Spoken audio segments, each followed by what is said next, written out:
कभी सोचा है कि जमीन, पानी और हमारे आसपास के जो भी प्राकृतिक संसाधन हैं, वो हमारी जिंदगी पर कितना गहरा असर डालते हैं?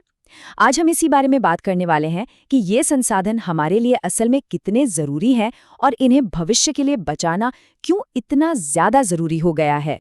तो चलिए एक छोटा सा सफर करते हैं दुनिया के दो बिल्कुल अलग अलग कोनों में और देखते हैं कि वहां के प्राकृतिक संसाधन लोगों की जिंदगी को कैसे बना या बिगाड़ सकते हैं। देखिए, एक तरफ है मांबा, जो तंजानिया के एक छोटे से गांव में रहती है, और दूसरी तरफ है पीटर, जो न्यूजीलैंड के हरे भरे भेड़ पालने वाले इलाके में रहता है। कहने को तो दोनों एक ही ग्रह पर हैं, लेकिन इनकी दुनिया एक दूसरे से बिल्कुल बिल्कुल अलग है। जरा सोचिए मांबा की जिंदगी के बारे में। उसे पानी के लिए मीलों पैदल चलना पड़ता है। उसका परिवार पथरीली जमीन के एक छोटे से टुकड़े पर थोड़ी बहुत मक्का और फलियां उगाकर किसी तरह गुजारा करता है। इतना भी नहीं कि साल भर पेट भर सके। अब पीटर की तरफ देखिए। उसका परिवार एक बड़ा सा भेड़ फार्म चलाता है। उनके पास ऊन की फैक्ट्री है और वो खेती में भी लेटेस्ट टेक्नोलॉजी का इस्तेमाल करते हैं। ये जो फर्क है ना, ये साफ दिखाता है कि जमीन की क्वालिटी, पानी की मौजूदगी और टेक्नोलॉजी जिंदगी को किस हद तक बदल सकती है। और ये जानकर शायद थोड़ी हैरानी हो कि दुनिया की 90% आबादी सिर्फ 30% जमीन पर रहती है। ऐसा क्यों? क्योंकि बाकी की जो 70% जमीन है ना, वो या तो बहुत उबड़-खाबड़ है या फिर वहां का मौसम इतना सख्त है कि रहना मुश्किल है। तो मांबा और पीटर की कहानियों से ये तो साफ हो गया कि संसाधन कितने ज्यादा मायने रखते हैं। अब जरा बड़े पैमाने पर देखते हैं कि दुनिया भर में हमारे इन कीमती संसाधनों पर असल में कितना दबाव पड़ रहा है।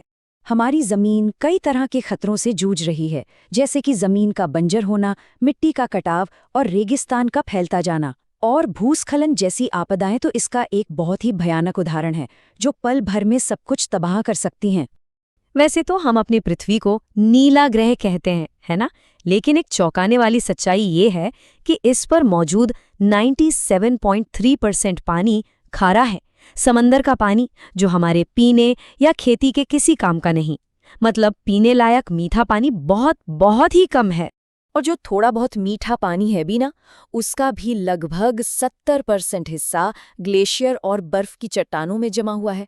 इसका मतलब ये हुआ कि हमारे इस्तेमाल के लिए जो पानी नदियों और झीलों में आसानी से मिलता है, वो 1% से भी कम है।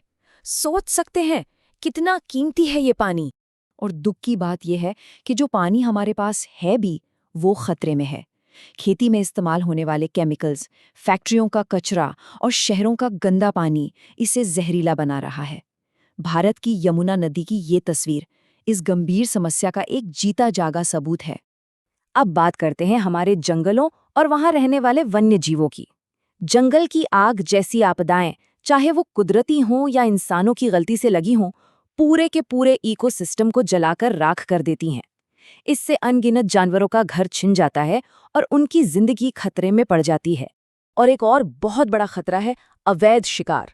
बाघ, हाथी और गैंडों जैसे शानदार जानवरों को उनकी खाल, दांत और सींगों के लिए बेरहमी से मार दिया जाता है, जिससे उनकी संख्या बहुत तेजी से घट रही है।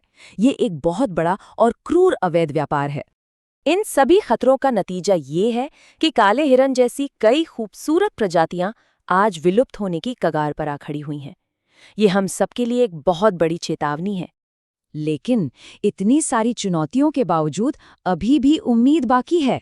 तो चलिए अब उन तरीकों पर नजर डालते हैं जिनसे हम अपने प्राकृतिक संसाधनों को बचा सकते हैं और इस बिगड़े हुए संतुलन को फिर से ठीक कर सकते हैं। भूस्खलन को रोकने के लिए कई साइंटिफिक तरीके अपनाए जाते हैं, जैसे कि सबसे पहले तो खतरे वाले इलाकों की मैपिंग करना ताकि वहां बसावट ना हो। फिर जमीन को खिसकने से रोकने के लिए मजबूत दीवारें बनाना, ज्यादा से ज्यादा पेड़ पौधे लगाना ताकि उनकी जड़ें मिट्टी को पकड़ कर रखें, और पानी के बहाव को कंट्रोल करना। हमारी कीमती उपजाऊ मिट्टी को बचाने के लिए भी बड़े कमाल के तरीके हैं, जैसे कि मल्चिंग, जिसमें मिट्टी को घास फूस से ढक दिया जाता है, या फिर सीढ़ीदार खेती, जिसमें पहाड़ों की ढलानों पर सीढ़ियां बनाकर खेती होती है, और रक्षक मेखलाएं, यानी खेतों के चारों ओर पेड़ों की लाइन लगाना। ये सभी तरीके मिट्टी के कटाव को रोकने में बहुत मदद करते हैं। और जहाँ तक पानी बचाने की बात है, उसके लिए भी हमारे पास कई स्मार्ट सॉल्यूशंस हैं, जैसे बारिश के पानी को जमा करना, जिसे रेन वाटर हार्वेस्टिंग कहते हैं, ड्रिप इरिगेशन, जिसमें पाइप से पानी सीधा पौधों की जड़ों तक पहुंचता है, और नहरों को पक्का करना ताकि पानी जमीन में सोख कर बर्बाद ना हो। ये सब तरीके पानी की हर बूंद को बचाने में मदद करते हैं।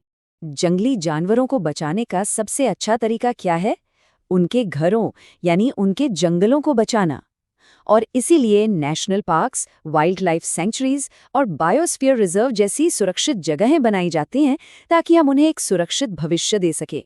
और आखिर में ये समझना बहुत ज़रूरी है कि इन संसाधनों को बचाना सिर्फ हमारी ज़रूरत नहीं है, बल्कि ये हमारी एक नैतिक जिम्मेदारी भी है। ये ग्रह हम सबका घर है और अपने घर की देखभाल करना हम सबका फर्ज है। पूरी दुनिया में भी मिलकर कोशिशें हो रही हैं। इसका एक शानदार उदाहरण है साइट्स। ये अलग अलग देशों की सरकारों के बीच एक अंतर्राष्ट्रीय समझौता है। ये पक्का करता है कि जंगली जानवरों और पौधों का व्यापार इस तरह से ना हो कि उनके अस्तित्व पर ही खतरा आ जाए। इसकी वजह से भालू, डॉल्फिन और कोरल जैसी हजारों प्रजातियों को सुरक्षा मिलती है। हम इस चर्चा को एक स्कूल के छात्र के पोस्टर पर लिखे एक बहुत ही गहरे सवाल के साथ खत्म करना चाहेंगे। जब पेड़ नहीं रहेंगे तो हम कहाँ जाएंगे? ये सिर्फ एक सवाल नहीं है, ये एक चेतावनी है। इस ग्रह का भविष्य हम सबके हाथों में है और हमें मिलकर इसकी रक्षा करनी होगी।